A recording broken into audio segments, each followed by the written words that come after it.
গরমে সবাই বলে। ত্রয়োদশ জাতীয় সংসদ নির্বাচন ফেব্রুয়ারিতে অনুষ্ঠিত হওয়ার সম্ভাবনাকে সামনে রেখে নীলফামারী ২ আসনে বইছে নির্বাচনী হাওয়া। এই আসনে জামায়াত ও বিএনপি সহ অন্যান্য দলের একাধিক সম্ভাব্য প্রার্থী না থাকায় একক প্রার্থীরা জোরে সোরে শুরু করেছেন নির্বাচনী প্রচারণা। দলীয় প্রতীক সহ প্রার্থীদের শুভেচ্ছা পোস্টার আর ফেস্টুনে ছেয়ে গেছে পুরো নির্বাচনী এলাকা। আমরা ভোটের অধিকারটা আমরাই অর্জন করেছি। আমরা লুকিয়ে থেকে কারো পিছনে গিয়ে রাজনীতি করে নিজেকে আত্মগোপন করে রাজনীতি করিনি। আন্দোলন সংগ্রামে আমরা ছিলাম, রাজপথে থেকে আন্দোলন সংগ্রাম করে আগস্টের ছাত্র জনতার মাধ্যমে আমরা ফেসিবাদ সরকারকে হটিয়ে দিয়ে আমরা আমাদের অর্জিত অর্জন করেছি। আসন্ন ত্রয়োদশ নির্বাচনে আমরা সকলকে সাথে নিই, সাধারণ জনগণকে, বাংলাদেশের তালিকা শক্তি হল জনগণ, জনগণকে সাথে নিয়ে আমরা ত্রয়োদশ নির্বাচনে অংশগ্রহণ করব। এতে কোনো বাধা বিপত্তিকে উপেক্ষা করে, কারো রক্তচক্ষু উপেক্ষা করে আমরা এই ত্রয়োদশ নির্বাচনকে সুন্দর সার্থক সাফল্যমণ্ডিত করব ইনশাআল্লাহ। এই আসনে একাধিক সম্ভাব্য প্রার্থী না থাকায় শুধুমাত্র দলের উপরিমহল থেকে সবুজ সংকেত পাওয়া প্রার্থীরা প্রতিদিন সকাল থেকে গভীর রাত পর্যন্ত প্রচারণায় ব্যস্ত সময় পার করছেন।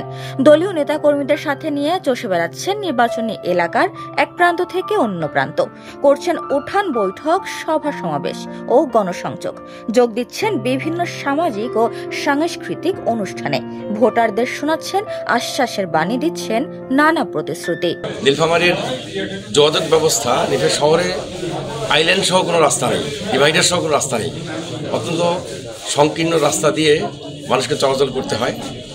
এখানে প্রত্নতাত্ত্বিক নিদর্শন আছে, অথচ এই প্রত্নতাত্ত্বিক নিদর্শনগুলো উন্মোচন করা হয় না ইলিশাগর এবং ধর্মপাল বিহারে, যেগুলো উন্মোচন করলে পরে এখানে কোটি কোটি টাকা আয় করা সম্ভব, এগুলো করা হয় না।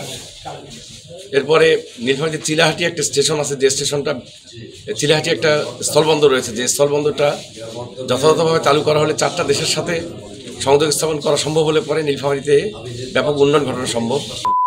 তো শক্তি মুক্ত করার পরিকল্পনা নিয়ে আমি আমার নির্বাচনী প্রচারাভিযানে কাজ করছি। দায়িত্বপ্রাপ্ত হলে পরে এ ব্যাপারে যথাযথ ব্যবস্থা গ্রহণের মাধ্যমে ইনশাআল্লাহ আমি দাবিগুলো, এই বিষয়গুলোকে পূরণ করার চেষ্টা করব। বাংলাদেশের নতুন একটি সরকার ব্যবস্থা প্রবর্তিত হতে যাচ্ছে, যা জনগণের আশা-আকাঙ্ক্ষার প্রতিফলন হিসাবে প্রতিষ্ঠিত হবে ইনশাআল্লাহ। আমি যদি নির্বাচিত হতে পারি, পুরো নীলফামারী শহরে ইন্টারনেট নির্দিষ্ট সময়ের জন্য আমি ফ্রি করে দেবো। ধরেন রাত 10টা-11টা পর্যন্ত আমি এই কাজটা সম্পূর্ণ করার চেষ্টা করব। পাশাপাশি নীলফামারীকে একটা শিক্ষা নগরী হিসাবে আমি রূপান্তর করার জন্যে আমার নির্বাচনী ম্যানিফেস্টোর গুরুত্বপূর্ণ বিষয়। তো আগামী ত্রয়োদশ জাতীয় সংসদ নির্বাচনে যদি আমি নির্বাচিত হতে পারি, তাহলে নীলফামারীর মেডিকেল কলেজ সহ আমি চেষ্টা করব নীলফামারীতে একটা পাবলিক ইউনিভার্সিটি করার জন্যে।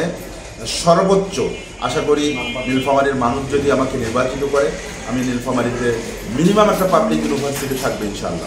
খেলাফত মজলিস নীলফামারী 2 আসন থেকে আমাকে মনোনয়ন দিয়েছেন। আমি যদি নীলফামারী 2 আসন থেকে নির্বাচিত হই, প্রথমত আমাদের করণীয় হলো শিক্ষার উন্নতি। যেহেতু শিক্ষাই জাতির মেরুদণ্ড, শিক্ষার উন্নতি করতে হবে এবং বেকারত্ব দূরীকরণের মাধ্যমে আমাদের এগিয়ে যেতে হবে। আমি বিশেষভাবে উদ্যোগ নিব যে চিকিৎসা সেবার উন্নতিকরণ, এবং আমার ব্যক্তিগতভাবে আমি চিকিৎসা উন্নতি করব এবং নিজস্বভাবে একটা ব্লাড ব্যাংকের ব্যবস্থা করছি। যদি কারো রক্তের প্রয়োজন হয় তাহলে দ্রুত আমি রক্ত দিয়ে সেবা করব ইনশাআল্লাহ। ভোটাররা বলছেন দীর্ঘদিন তারা ভোট কেন্দ্রে যেতে পারেননি। দিনের ভোট রাতেও মৃত ব্যক্তির ভোটও ফ্যাসিস্টের দোসররাও নাকি দিয়েছিলেন। এখন ফ্যাসিস্ট নেই, এবার স্বাচ্ছন্দ্যে নিজের ভোট পছন্দের প্রার্থীকে দিতে পারবেন। এলাকার উন্নয়ন ও বেকার সমস্যা সমাধানে যারা কাজ করবে, তরুণদের প্রথম ভোট তাদের পক্ষে যাবে বলে অভিমত নতুন ভোটারদের। প্রায় 3-4 বার হলো আমি ভোট দিতে পারি নাই। আমাদের দেশের এবং দশের যাই চিন্তা করবে, ভালো প্রার্থী পাইলে আমরা তাকে ভোট দেবো। যাই উন্নয়ন করবে, ভালো কাজ করবে, আমরা তাকেই ভোট দেবো। আমি এই 15 বছর 3টে ভোট হয়েছে, কোনোটা ভোট দিতে পারি নাই, যে দেখি ভোট হয়ে গেছে। এবার আমরা এবং আমার ছেলে মেয়ে বউ মানুষ প্রায় 7টা ভোট, এই 7টা ভোট যোগ্য প্রার্থী এবং এলাকার যে কাজ করবে তাকে দেব। যে প্রার্থী ভালো হইবে, জনগণের কাজ করবে, দুর্নীতির কাজ করবে, তাকে আমরা ভোট দেব।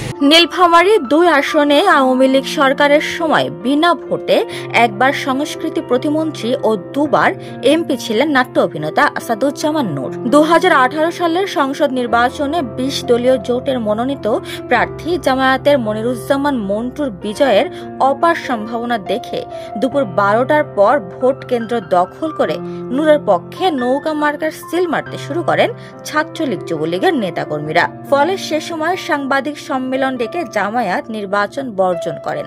রাজনৈতিক বিশ্লেষকদের মতে এবার আওয়ামী লীগ মাঠে না থাকায় নীলফামারী 2 আসনে বিএনপি ও জামায়াতের প্রার্থীর মধ্যে দ্বিমুখী লড়াই হবে। তবে কে হবেন এই আসনের আগামীর কাণ্ডারি, এজন্য আরো কিছুদিন অপেক্ষা করতে হবে। উপমা রায়, সোনালী নিউজ।